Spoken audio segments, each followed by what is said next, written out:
Dekat berbicara pemilu santai lebih dekat ya hari Jumat dan tentu bersama KPU Kabupaten Pekalongan. Dan saat ini kita bersama narasumber kita yang selalu murah senyum dan selalu tersenyum. Ada Bapak M. Asin, SPD, MPD, Divisi Teknis dan Penyelenggaraan. Selamat pagi. Pagi, Pak Asin. pagi Mas Jamil. Alhamdulillah, selalu senyum. Tadi ketemu senyum, kemudian di foto juga senyum. Ini senyum kebahagiaan atau senyum biar terlihat bahagia? Dua-duanya. Jadi bahagia biar terlihat bahagia gitu. Ya. Karena ada orang yang bahagia tidak ingin terlihat bahagia, Ya, atau sebaliknya tidak bahagia ingin terlihat bahagia. Nah, karena kesedihan tidak untuk dipertontonkan. Malah nanti kalau sedih itu bagi yang suka akan ikut sedih, bagi yang tidak suka akan ikut senang kan gitu. Ya, ya senang gitu. Melihat orang susah melihat orang senang. Ya, Pak Asin dan juga kawan Rasika. Kalau mau gabung silahkan WA di 08564 773 1111 atau bisa saksikan lewat www.rasikapekalongan.com streamingnya dan juga Rasika TV Official. Dan yang mau ikutan gabung, mau nanya-nanya juga boleh. Silahkan WA di 08564 773 1111. Ya, dan tema kita kali ini kali atau sungai ya? Ya tergantung, pengen yang lebar apa yang panjang. Nah, kalau panjang, kalau lebar itu bisa sungai, bisa pantai. Ya, kalau sempit itu bukan sempit. kali got. Atau tersier. Ya, kawan Rasika, kita bersama Pak Asin. Singkatannya amanah, humoris, sumeh, intelektual dan nasionalis. Masih ingat terus ya? Ingat. Karena orang baik itu selalu kita ingat. Sekecil apapun kebaikannya akan selalu kita ingat dan akan selalu menjadi doa yang akan mengetuk pintu langit. Amin. Ya, apalagi terkenal sebagai Raja Sawer. Raja Sawer. Penyanyinya, MC-nya belum bisa nyusul. MC-nya di belakangan, belakang meja. Iya, MC-nya belakangan kayak orang terbelakang. Aduh, bukan mental loh. Tapi bukan di belakangin, bukan ya? Iya. Kita temanya kawan Rasika, verifikasi administrasi berkas persyaratan bakal calon anggota DPRD Kabupaten Pekalongan. Oh, ini sudah tahap verifikasi administrasi. Jadi ini kan kemarin di tanggal 1 sampai dengan 14 Mei. Ini kan partai politik di masing-masing tingkatan mengajukan bakal calon anggota DPR. Kalau untuk DPR RI ini adalah pendaftarannya di KPU RI, kemudian untuk di DPR di provinsi pendaftaran di KPU provinsi, dan untuk di DPR Kabupaten Pekalongan pendaftaran di KPU Kabupaten, Mas. Ya. Kalau bakal calon legislatif itu datang daftar sendiri atau yang mendaftarkan partainya? Ya. Jadi ini juga saya ingatkan kembali. Jadi pada hakikatnya peserta pemilu itu kan ada 3, Mas. Yang pertama adalah partai politik, yang kedua adalah capres dan cawapres ya. Kemudian yang ketiga adalah perseorangan atau DPD. Ya. Oh ya, pertama partai politik peserta pemilu. Yang kedua capres cawapres, calon presiden dan calon wakil presiden. Dan yang ketiga calon perseorangan yaitu DPD. Nah, jadi di situ tidak ada peserta pemilu dari DPR, tidak ada, caleg tidak ada. Nah, terus berarti bagaimana? Nah, caleg ini adalah wakil dari partai. Jadi yang mendaftar adalah partai politik. Yang daftarin partai politik. Jadi tidak perorangan daftar KPU sama daftar caleg, tidak bisa. Tapi ikut nggak pesertanya itu? Pas pendaftaran. Ya, itu boleh saja. Jadi sebenarnya kalau yang berhak mendaftarkan partai politik itu ketua dan sekretaris itu yang mendaftarkan. Ya, dan didampingi LO dan operator gitu, Mas. Dan misalnya partai politik A misalnya. Daftarnya itu ada ketentuan harus daftar berapa orang dari KPU sesuai jumlah kursi yang diperebutkan, atau partai A cuma daftarkan 3 orang paling persaingannya berat atau ada batasan gitu. Jadi di ketentuannya bahwa setiap partai politik itu bisa mengajukan sejumlah maksimal kursi yang diperebutkan gitu. Satu partai politik? Iya, satu partai politik. Berarti kalau jumlah kursi di Kabupaten Pekalongan ini kan 45 kursi. Itu satu partai bisa daftar 45. Maksimal 45 kursi, itu maksimal. Tapi mereka bersaing dengan partai yang lain tentunya nanti. Selain partai yang lain kan juga dengan anggotanya sendiri ya kan? Betul, Karena kan sistemnya saat ini kan Terbuka. Tetapi kan 45 ini kan nanti terbagi di masing-masing, maksimal di masing-masing dapil gitu. Contoh misalnya dapil 1 ini Kajen, Panenggaran, Kandang Serang. Itu kan jumlah kursi maksimal 7. Maka partai itu berhak mengajukan calon anggota DPR itu maksimal 7 gitu. Oh, gitu. Kalau dapil 2 10 berarti maksimal 10. Dapil 3 juga 10, maksimal juga 10, dapil 4 ini 11 dan dapil 5 7. Maka total maksimal adalah 45 kursi di masing-masing dapil. Nah, jadi sesuai dapilnya ya. Tidak boleh misalnya saya dapil 7 dapil 1 mau menyalurkan 6 saja, kemudian sisa yang 1 tak titipkan di dapil 4 misalnya biar 12 tidak bisa. Kalau jadi, kurang dari itu enggak masalah boleh, ya. Maksimal. Oh, ya. Ini bahkan misalkan tidak mendaftarkan itu juga boleh kan gitu. Tidak mendaftarkan boleh. Ya, ada boleh. Partai politik yang tidak mendaftarkan Nggih.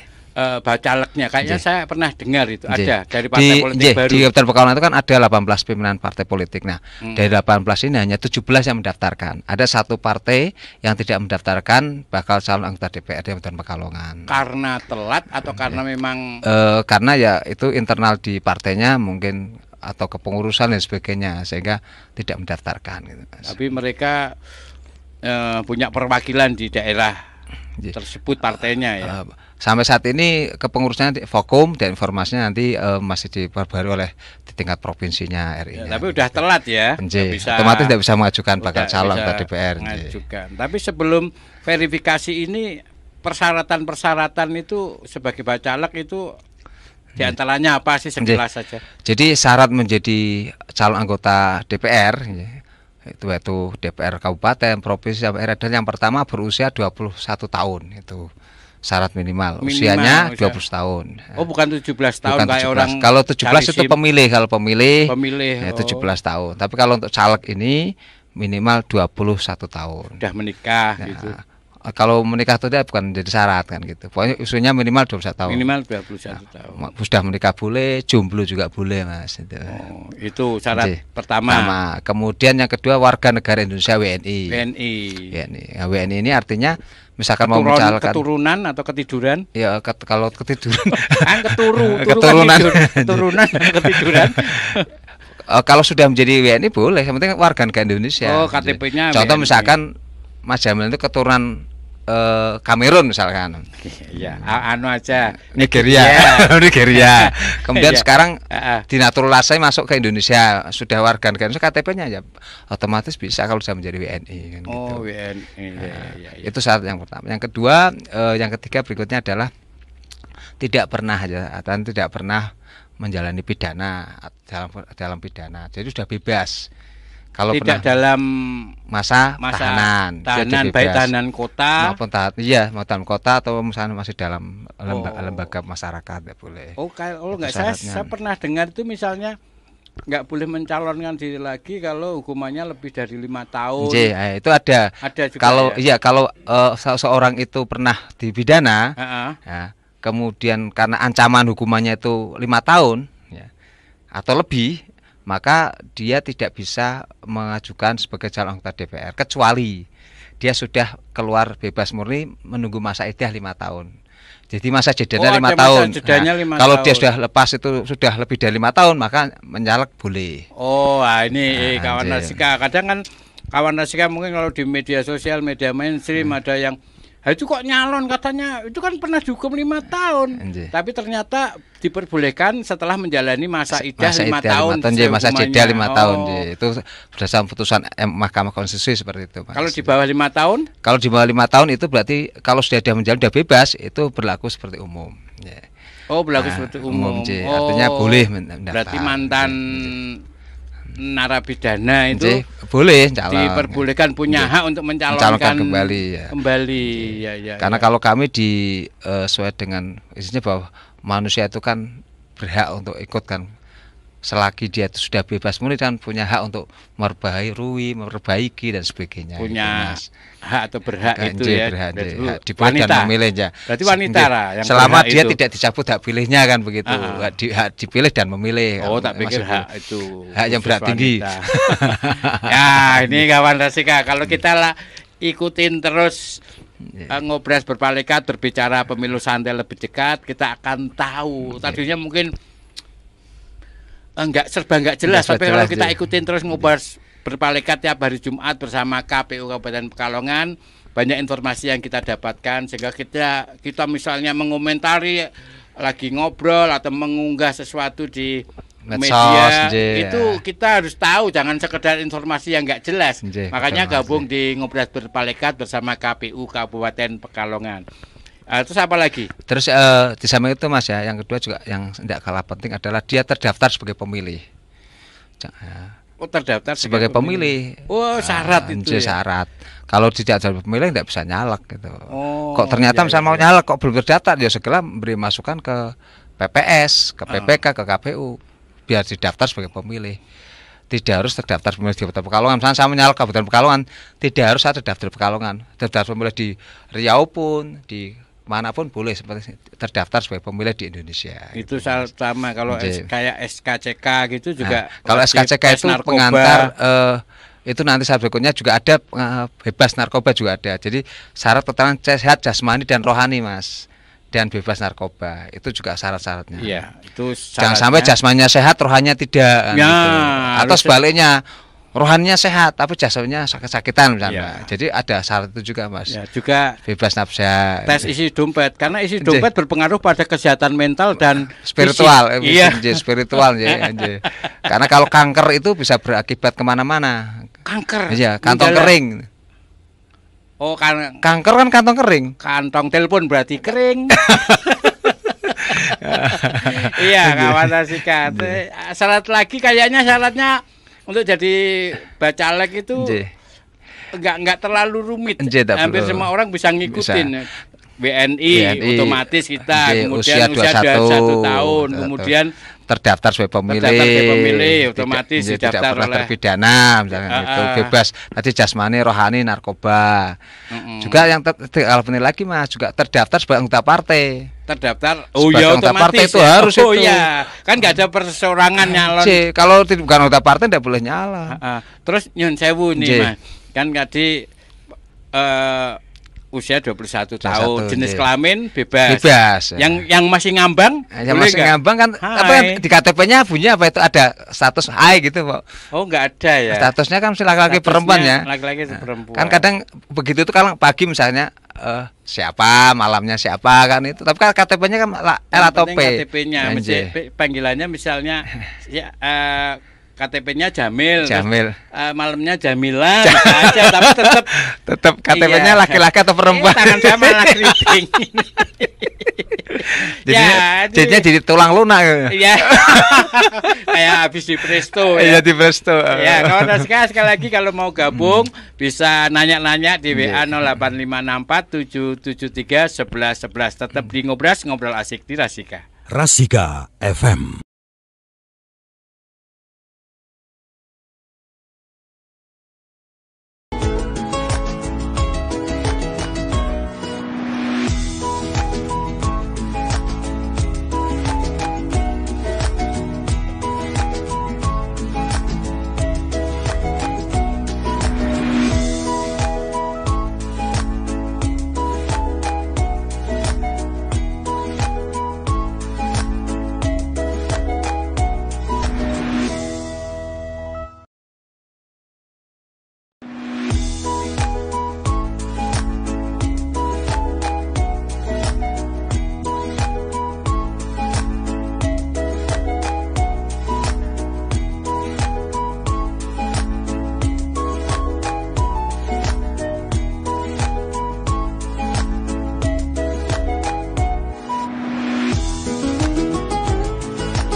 Rasika Pekalongan.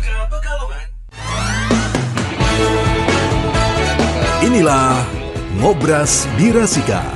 Ngobrol asik di Rasika. Apapun infonya, sampaikan ke Rasika.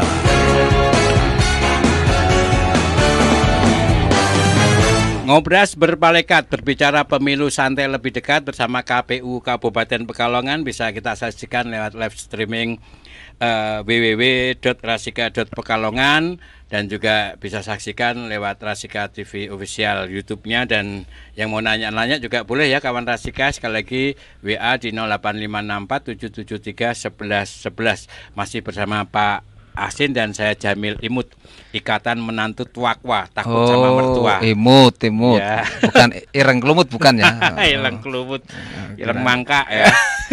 Ya, tadi kita sebelum menginjak tema kita verifikasi administrasi berkas persyaratan bakal calon anggota DPRD Kabupaten Pekalongan untuk pemilu 2024.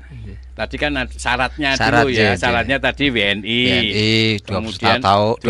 Minimal 21 tahun. Kemudian terdaftar sebagai pemilih. Sehat jasmani, rohani dan bebas nafsa. Kemudian terdaftar sebagai anggota partai. Itu syarat umum ya. Syarat umum. Kemudian ada juga gini Mas, jadi tadi sampaikan bisa enggak semua orang mendaftar? Ijazahnya enggak pengaruh. Ijazah ada. Minimal berapa? Minimal SMA. Oh, minimal SMA. Jadi SMK enggak apa-apa ya? SMK enggak apa-apa. MA juga boleh. Kan setingkat. Sederajat setingkat apa ini. Terus? Kemudian tadi sampaikan apakah semua orang bisa mencalonkan gitu. Nah, jadi ada syarat bagi pekerjaan yang harus disyaratkan mundur, Mas. Nah, misalkan iya. Yang harus mundur itu ada. Yang nggak boleh itu kalau nggak salah TNI Polri, TANI itu kalau mau mendaftarkan harus mundur sebagai TNI Polri-nya. PNS juga. Daftarnya mundur. Iya, enggak maju. Jadi kalau sudah mendaftarkan harus mundur dari pekerjaannya. TNI, Polri, PNS. Kalau dia sebagai komisaris BUMN, BUMD itu juga harus mundur, Mas. Oh, harus mundur. Artinya mundur sementara atau permanen? Mundur biasanya? Permanen, Mas. Mundur permanen. Mundur permanen. Misalnya kalau nggak kepilih balik lagi. Nggak bisa. Ya, harus permanen. Karena SK yang harus kami terima itu sebelum penetapan DCT itu harus kami terima SK-nya. Kalau SK-nya pengunduran diri belum muncul ya kita TMS gitu. Oh, TMS apa tidak itu? memenuhi syarat. Sehingga TTM. kita coret dari pencalonannya. Tidak memenuhi syarat. Termasuk juga kalau kepala desa juga begitu, Mas. Kalau kepala desa mencalonkan anggota DPR, otomatis juga harus mundur dari jabatan kepala desa. Wah, repot ya. Perangkat desa juga harus mundur. Perangkat desa juga harus mundur. Jadi ASN, TNI, Polri, pimpinan daerah, bupati, wakil bupati, gubernur juga harus mundur. Terus apa tuh yang tadi? Kemudian kepala desa, perangkat desa, juga termasuk misalnya lembaga BPD. Misalnya jenengan ketua BPD, ya toh? Di desa ada BPD kan itu. Bank Perkreditan. Badan Permusyawaratan Desa. Oh, BPD juga nggak boleh. Itu harus mundur. Baik ketua maupun anggota. Jadi karena itu kan lembaga-lembaga setingkat lah. Artinya kan itu kan setingkat di tingkat desa. Kalau perwakilan untuk masyarakat kan di desa namanya BPD. Ya, ini jadi harus mundur. Kawan Rasika, kalau misalnya ada yang bacalek yang ternyata masih jadi pamong desa, jadi kepala desa atau BPD. TNI Polri ya kan belum pensiun daftar, misalnya itu bisa dilaporkan kemana? Ke KPU. Jadi nanti setelah kami nanti selesai ini kan kita melakukan verifikasi administrasi nih setelah pengajuan dari tanggal 1 sampai 14 Mei kemarin kita melakukan verifikasi administrasi dari tanggal 15 sampai dengan 23 Juni. Oh, dari tanggal 15 Mei kemarin sampai nanti 23 Juni kita vermin. Verifikasi administrasi. Nah, kemudian nanti hasilnya kita berikan kepada partai politik. Apakah sudah BMS BMS belum memenuhi syarat atau sudah MS. Maka bagi yang BMS, partai politik bisa mengajukan perbaikan, Mas. Perbaikannya mengganti calon ya? Boleh mengganti calon juga boleh. Oh, juga boleh. Boleh. Mengganti nomor urut juga boleh, memindah dapil juga boleh. Itu diperbaikan. Perbaikannya harus kami terima dari tanggal 26 Juni sampai dengan 9 Juli. Dan kita menerima perbaikan itu dari 26 Juni sampai 8 Juli, Mas. Itu dari pukul 8 sampai pukul 16. Jadi kemudian hari terakhir tanggal 9 dari pukul 8 sampai pukul 23.59. Ya, oke. Dan kawan Rasika, ini ada yang nanya juga nih. Nah, ini Badrun di Kedung Uni. Sistem terbuka atau tertutup sih? Mahkamah Konstitusi sampai sekarang belum memutuskan juga. Apakah ini modus menunda pemilu 2024? Padahal sudah ditegaskan oleh Bapak Jokowi dan KPU. Jadwal sudah beredar, sudah jalan, tahapan sudah berjalan dan sebagainya. Ya, tapi namanya analisa atau selentingan-selentingan itu kan wajar, apalagi sekarang Denny Indrayana itu ya kan banyak hal yang disampaikan di media tentang kemungkinannya dapat bocoran. Ini sistemnya pemilu sistem terbuka A1. Oh, ini kalau Pak Mahfud MD ini menyalahiatur membocorkan rahasia negara, sidang aja belum. Ya kan? Ya bisa saja aku ngasih informasi yang keliru. Jamil itu orang Rasika. Tapi memberitahu tentang Rasika belum tentu saya ngasih informasi yang benar, ya kan? Ya, artinya jangan mudah kita kontaminasi analisa yang mungkin cenderung hoax, ya kan? Tapi yang pasti tanggalnya sudah, sistemnya sudah ada, terus urut-urutannya udah, dan sudah ada penegasan dari pihak-pihak terkait ya kan, KPU kemudian Pak Presiden. Nah ini silakan ini dijawab. Kalau kami dari KPU itu berdasarkan ketetapan hukum. Jadi selagi belum ingkrah ya kami melaksanakan tahapan yang berlaku. Peraturan yang berlaku saat ini seperti apa? Itu yang kita lakukan. Tapi berarti sampai nunggu sampai nanti putusan MK seperti apa ya kita tetap kita lakukan. Apapun nanti putusan MK, KPU itu adalah sekali lagi pelaksana undang-undang, melaksanakan peraturan yang ada kita pedomani. Ya, tapi kan mungkin kawan Rasika mungkin belum tahu atau mungkin tahu sekilas tentang sistem terbuka atau tertutup ini mungkin bisa dijelaskan. Jadi manfaatnya buat partai atau calon itu gimana? Jadi gini Mas, kita itu di Indonesia itu kan pernah juga melaksanakan sistem tertutup pernah, sistem terbuka juga pernah. Artinya dua hal ini kan sudah pernah dilakukan oleh Indonesia. Kalau tertutup itu berarti pemilih hanya mencoblos tanda gambar partai politik kan begitu. Oh, kalau sistem tertutup seperti itu. Kita hanya memilih tanda gambar partai politik. Ya. Kemudian nanti partai tetap mengajukan caleg berdasarkan nomor 1, 2, 3 dan 4. Tapi kalau foto-foto nggak dipasang cuma hanya di politik. DCT ada, mungkin DCT itu ada, tapi hanya tempel di TPS saja. Biasanya dulu seperti itu kalau dulu kan gitu. Nah, ke depan seperti apa ya nanti tunggu PKPU-nya kan gitu. Kalau ditertutup dulu kan jadi surat suaranya hanya gambar partai, kemudian nama-nama caleg dan foto itu tempel di depan TPS. Nanti pemilih yang datang, oh partai A ini calegnya nomor 1, nomor 2, nomor 3 siapa saja itu akan terlihat kan gitu. Oh.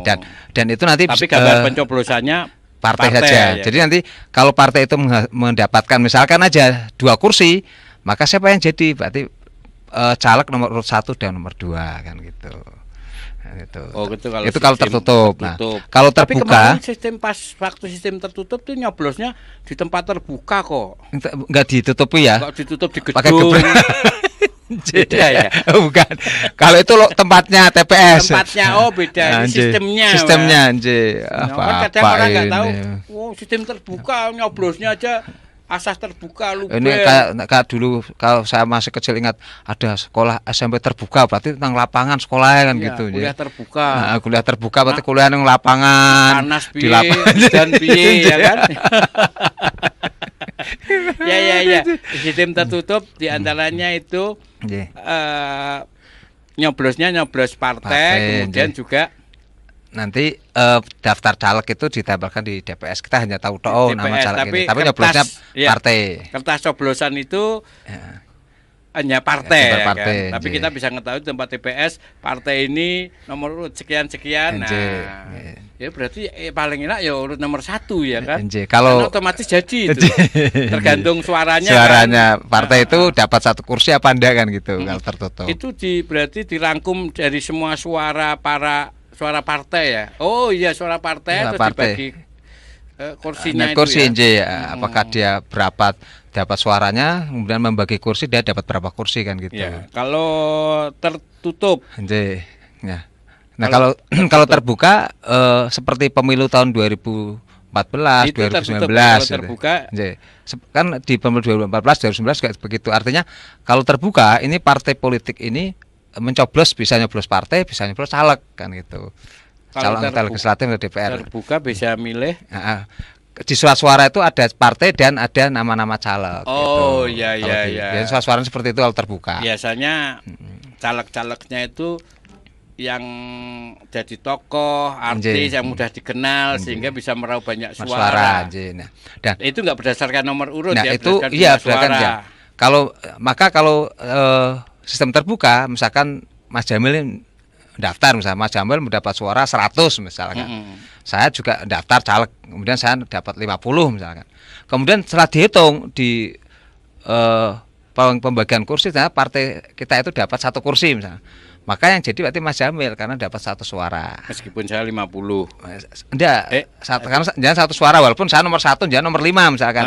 Tapi jangan dapat suaranya nyoblos jenengan 100. Saya nomor 1 yang dapat nyoblos saya cuma 50 misalnya. Yang jadi Mas Jamil karena dapat 1 kursi. Oh. Kalau sistem terbuka seperti itu, Mas. Yang sistem terbuka ya. Iya. Kalau tertutup, kalau dapat 1 kursi ya saya yang jadi. Oh ya enggak usah kerja, makan aja ya kan. Yang kerja biar yang lain ya kan. Ya. Tapi biasanya partai mengharuskan semua bakal calon legislatif harus bekerja semua kan begitu. Iya, apalagi kalau enggak bisa DPAW dan apalagi kalau dia itu calon jadi masa enggak kerja. Niat apa enggak kan biasanya begitu. Iya. Oke, ini ada yang nanya juga. Iya. Oh, hampir sama Badrun yang di gedung Uni ya. Iya.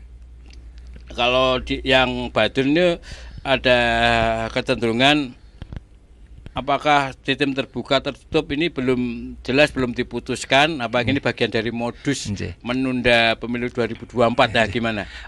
Kalau itu ya kami kalau sekali lagi KPU itu hanya pelaksana, jadi pelaksana undang. Jadi apapun keputusan pemegang kebijakan, karena ini ranah tertutup atau terbuka adalah ranah MK, ya kita menunggu putusan MK.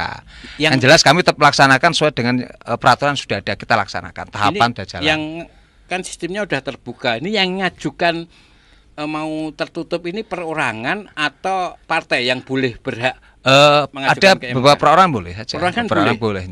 Jadi kalau kita mengajukan juridik revisi ya, artinya terhadap undang-undang yang tidak berlaku dan sebagainya, itu perorangan boleh, organisasi boleh, partai politik juga boleh itu Mas. Iya. Jadi kawan Rasika misalnya jangan ada undang-undang yang setuju dengan sistem yang ada, perorangan boleh mengajukan gugatan ke MK.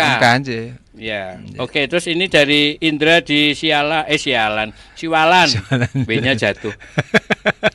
Mau terbuka atau tertutup tanda tanya. Terus caleg pusing nih Pak, tolong yang jelas dong aturannya. Oh. Ini berarti Mas Indra caleg ya? Caleg ya. Caleg pusing nih Pak. Apa kekek calegnya sedulure calegnya. Karena nanti caleg kalau verifikasi administrasi ini ternyata tidak memenuhi syarat, bisa dibatalkan atau disuruh memenuhi syaratnya, melengkapi ya kan. Jadi nanti sampai ada batas waktunya, kalau tertentu belum clear juga sih verifikasi administrasinya ya coret. Jadi ini tadi saya sampaikan setelah tanggal 26 Juni sampai 9 Juli ini partai kan mengajukan perbaikan ini. Kalau verifikasinya administrasi tanggal berapa? Kalau ini kan nanti dari tanggal 15 Mei sampai 23 Juni ini kita vermin. Nah, di sini kan vermin awal ini adalah BMS dan MS. BMS itu belum memenuhi syarat. Sama apa? MS memenuhi syarat terhadap caleg ini. Tadi ketentuan apakah sudah terdaftar, pakai KTP, kemudian juga warga negara umur 21. Misalnya sudah memenuhi syarat semua. Kalau belum ada yang belum dilengkapi, misalnya catatan PN tidak pernah terpidana misalkan. Itu belum, ya nanti diperbaiki di tanggal pengajuan ke kami 26 Juni sampai 9 Juli. Kalau kemudian saat itu kita vermi lagi. Semua itu yang ngurus partai politik, yang mengajukan partai mengajukan ke KPU. Nanti setelah pengajuan tanggal Juli kita mulai tanggal 10 kita vermi lagi.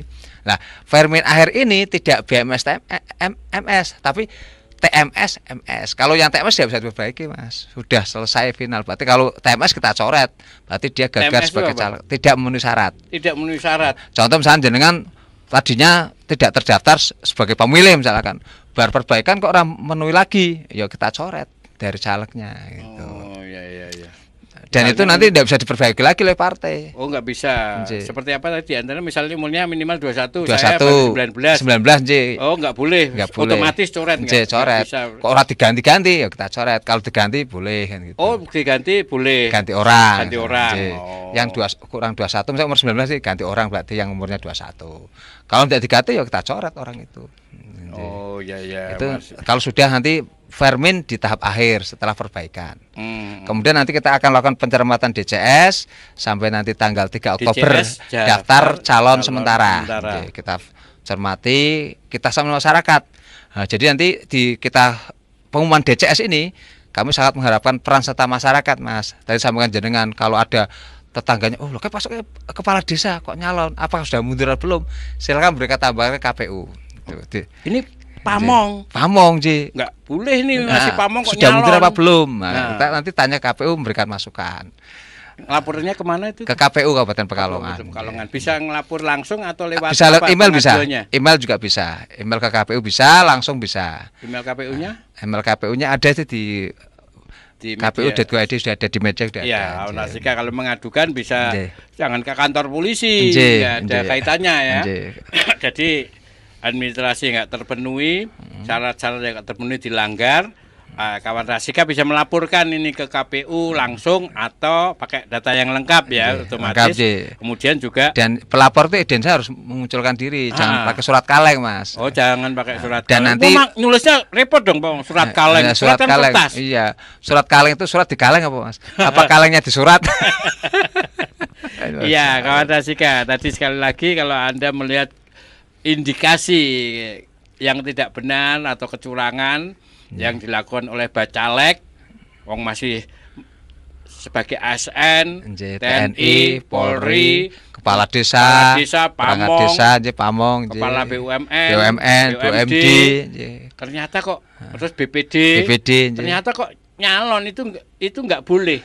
Ah, Kalau bisa harusnya harus mundur kan begitu. harus mundur. Klarifikasi KPU. Laporkan dan Anda yang nyalon. Nah, Gantian itu, Mas. ya, oke tadi si Indra Siwalan dan Badrun di Kedung Muni ya, terbuka atau tertutup bahwasanya KPU adalah pelaksana, nunggu keputusan dari KPK.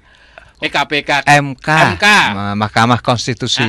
Apapun keputusannya KPU akan menjalankan ya, karena sebagai pelaksana undang-undang. undang-undang. peraturan. Nah, jadi ya kita tunggu aja. Itu MK-nya kapan sih sidangnya? Ya, kita belum tahu. MK itu kan lembaga independen, tidak bisa belum siapapun dijadwalkan, mengintervensi.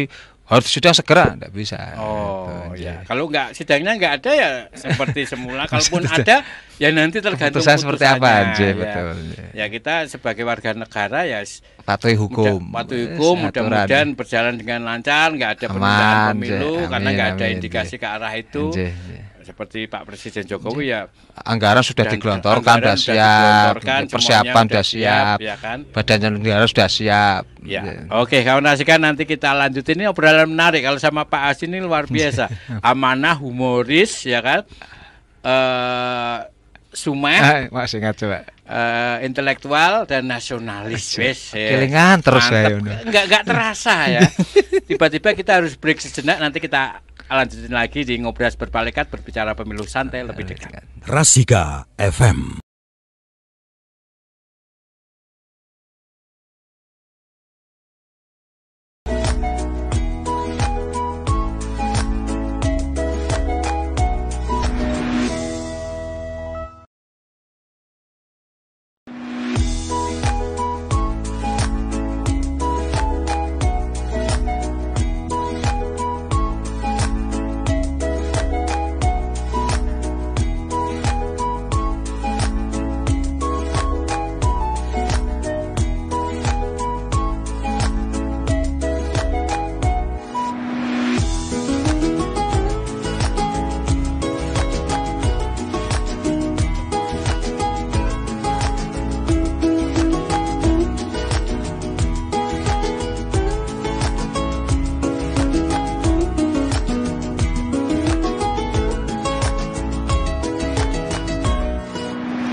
Inilah Ngobras di Rasika. Ngobrol asik di Rasika. Apapun infonya, sampaikan ke Rasika.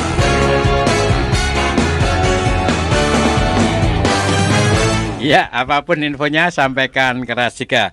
Kita masih ngobras berpalekat, berbicara pemilu santai lebih dekat bersama KPU Kabupaten Pekalongan dan bisa disaksikan lewat live streaming www.rasika.com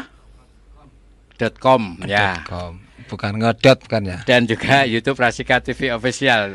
Dan tentu kawan Rasika yang mau nanya-nanya masih ada kesempatan, masih ada waktu, silakan WA di 08564773111. Dan kita temanya tadi masih seputar verifikasi administrasi berkas persyaratan bakal calon anggota DPRD Kabupaten Pekalongan untuk pemilu 2024. Dan tentu bersama Bapak M. Asin, SPD, MPD, Divisi Teknis dan Penyelenggaraan. Ya, Pak Asin, tadi kita sudah sampai di mana? Tadi udah kemana ya? Kok lupa saja. Kawan Rasika ada yang tahu kita tadi ngomongnya sudah sampai mana? Alah, malah tanya kawan Rasika. Biar mereka pada tanya gitu, Mas. Tadi keputusan dari MK apapun KPU sebagai penyelenggara pelaksana ya tinggal melaksanakan apapun keputusan dari MK. Sehingga gini Mas, makanya tadi kita tetap sesuai dengan koridor peraturan yang masih berjalan, yang ingkrah ya ketetapan hukum. Kita saat ini sedang melakukan verifikasi administrasi terhadap bakal calon anggota DPRD Pekalongan yang diajukan oleh 17 partai politik. Itu total ada berapa Mas? Dari 45 kursi yang diperebutkan ini sekarang yang mendaftar ada 557 Mas orang. Dari 17 partai politik. Dari 17 partai politik sudah mengajukan 557 calon anggota DPRD Pekalongan. Padahal kursinya 45 nanti. Kursinya 45. 45 kayak anu ya. Apa tuh UMPTN ya. Bandingannya 45 banding 557. Ya berarti 12 banding 1 ya. Masih ringan. Masih ringan. UMPTN kan ribuan. Ya. 1 banding ribuan. 1 banding ribuan ya kan. Misalkan butuhkan 2 orang yang daftar 2.000. Nah, ya itu masih ada peluang karena masih ada verifikasi ini masih ada perbaikan ya kan. Misalnya rasa nyalon syaratmu sudah dilengkapi tak aku wae. Nah, misalnya masih memungkinkan. Masih memungkinkan gitu, ya kan? masih. Sebelum ditetapkan karena itu sepenting apa daftar calon tetap. Sebelum daftar calon tetap mendaftar calon sementara. Sebelum DCT. Jadi DCS pun nanti bisa ada perubahan lagi, masih bisa partai. Selama itu mendapat persetujuan dari DPP. Dewan Pengurus Pusat ya, itu. Dewan Pengurus Pusat. DPP partai masing-masing. Jadi kalau misalkan DCS apa kan tadi udah verifikasi administrasi ada nanti ada DCS kan. DCS pencermatan juga. Setelah dicermati, wah ada si A ini yang misalkan tiba-tiba keberatan mundur, bisa diganti sebelum DCT. Tapi kan syarat-syarat sudah terpenuhi semua. Paling cuma insidentil itu apa? Kalau mau mundur bisa juga kan, mundur partai meminta dia mundur bisa juga kan, atau yang bersama dia itu masih bisa diganti juga. Masih bisa. Sampai nanti penetapan DCT. Kalau DCT sudah tidak bisa diganti. Udah nggak bisa diganti. Penetapan DCT adalah tanggal 3 November. Tanggal 3 November kalau 2023 ini. Ya kan? Ternyata prosesnya juga lentur banget ya. Masih panjang. KPU ya kan. Selagi yang bersangkutan dan partai menyetujui, DPP juga menyetujui, nah, maka bisa pergantian. Karena DCS itu kan semisal nanti ada yang mengundurkan diri atau terpaksa harus dipaksa mundur karena melakukan tindak pidana ancamannya hukumnya 5 tahun, atau sedang menjalani pidana juga bisa diganti. Sedang menjalani pidana juga bisa. Oh iya, tiba-tiba misalkan dia tersangkut perkara kan begitu, pemeriksaan, maka otomatis bisa juga partai mengganti orang itu kan selama DCS. Kalau sudah DCT baru tidak bisa Mas. DCT sudah nggak bisa ya. Mulai tanggal 3 November berarti sudah calon tetap itu. Kalau misalnya tersangkut perkara otomatis itu otomatis ya siapa yang milih? Ya kan, walaupun di gambarnya ada nggak sah mesti ya. Ya kalau dia selagi belum dicoret maka masih menjadi suara partai, dan andai kata misalnya dia mundur, kita mundur pun nama masih utuh, tetapi nanti yang nyoblos ke dia berarti masuk ke suara partai gitu. Kalau sudah DCT seperti itu, Mas.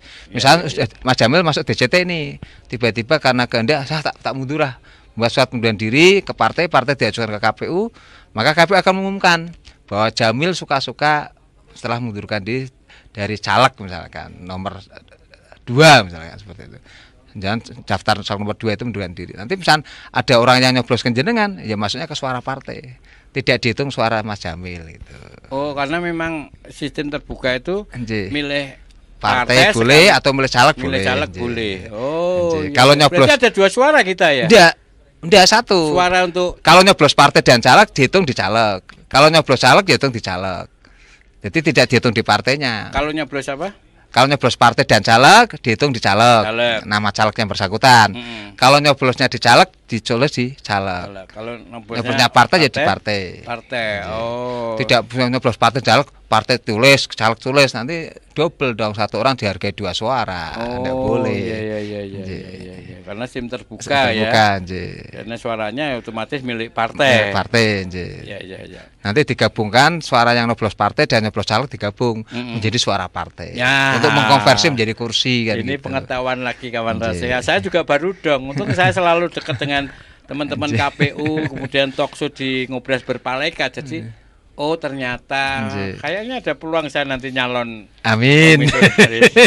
Nanti 2029 ini kan ini mau nyalek juga boleh, masih ada peluang, Mas. Masih ada peluang. Kalau jadi anggota KPU-nya kan udah banyak tahu. Ya. Oke. Tadi setelah verifikasi, kemudian ada DCS, kemudian masyarakat memberikan masukan itu termasuk tanggapan dan sebagainya. Nanti kita klarifikasi. Misalnya tadi yang bersangkutan ada lapor masyarakat, loh ini kan BPD kok mencalonkan. Nah kita cek sudah ada surat pengunduran diri sebagai BPD belum, SK-nya pemberhentian sebagai anggota BPD sudah belum, termasuk perangkat desa, kepala desa, kita cek nanti KPU. Karena kan KPU kalau dia yang bersangkutan itu tidak melampirkan sebagai kepala desa, kita kan nggak tahu KPU. Kita vermin, nanti tanggal masa itu penting. Nah, walaupun KPU akan berhati-hati, nanti kita cek klarifikasi terhadap dokumen-dokumen peran caleg yang masih kita butuh klarifikasi. Ya, jadi kawan Rasika, informasi dari kawan Rasika itu akan ikut mensukseskan pemilu 2024 untuk kualitas dan kuantitas. Kuantitas betul. Karena kalau kualitas tercemari ya diantaranya itu masih menjabat yang dilarang untuk jadi peserta menjadi caleg kan itu kan ternyata lo melanggar ya, itu kan kualitasnya betul. Ya kan? Jadi kalau ada tahu misalnya ada pamong, kepala desa atau BPD atau anggota TNI Polri atau mantan terpidana misalkan nyalek kok daftar terus kita tanya misalnya loh sampean kan pamong, sampean kan ASN, aku udah mundur, aku udah sana. Secara lisan aja belum tentu belum bisa aja betul, ya kan? Harus tertulis atau tapi kan kita nggak mungkin ngurusin dia mana suratnya kan, nggak mungkin kan, nggak etis juga kan. Mending laporkan ke KPU. Nanti KPU akan lihat nih cek dokumen benar atau betul. enggak ini kita cek yang bersangkutan perangkat desa atau bukan, kemudian SK pemberhentian dari kepala desa sudah ada belum? Kalau perangkat desa kan SK-nya dari kepala desa itu dia sudah mundur belum? Nah saat ini kan aku harus mundur. Karena ada syarat ya. Saya harus mundurkan diri. Ada pernyataan bahwa saya mundurkan diri dari misalnya pekerjaan sebagai perangkat desa. Dan itu dilampirkan Polri, di pendaftaran. Kemarin dilampirkan. Kalau itu tidak dimunculkan kita nggak tahu. Jadi ngeceknya di sana di KPU. Kita harus melaporkan jadi. Ini pamong BPD atau ASN atau TNI Polri kok tetangga saya kok jadi caleg. Padahal kayaknya masih aktif. Tak tanya kok aku udah mundur, persyaratannya sudah tak kasih KPU dicek bener enggak KPU. Oh enggak, ternyata makasih laporannya demi kualitas. Makanya KPU akan mem-BMS-kan kan begitu untuk diperbaiki begitu. Iya. Ini dari 17 partai, 16 partai yang ikut dan yang daftar tadi kan ada 18 yang mendaftar 17 18 partai. ya. Yang daftar 17 partai. Satu partai tidak mendaftarkan caleg. Terus yang nyalon dari calon legislatif total 557 mendapatkan 45 kursi untuk memperebutkan 45 kursi. Dan urutan-urutan dominasi partai itu kan otomatis juga caleg ya. Caleg. Urutannya nomor caleg berapa gitu. Apanya? Kemarin siapa yang perolehan kursi, perolehan kursi. Oke. Kalau kemarin di pemilu 2019 kan kita kan hanya ada partai 14 ya, kita di Wetan Pekalongan itu yang kemarin ikut dari. Nah, ada dulu 14 ya. Artinya kan yang di Wetan Pekalongan itu ya totalnya semuanya, dan bahwa partai politik di Kabupaten Pekalongan ini kan semuanya ada memang suara kursi terbanyak ada sih, tapi intinya kemarin dari total itu ada 7 partai yang duduk di parlemen anggota DPRD Kabupaten Pekalongan. Oh, ada 7 dari kemarin. Berapa? 14 kemarin. Dari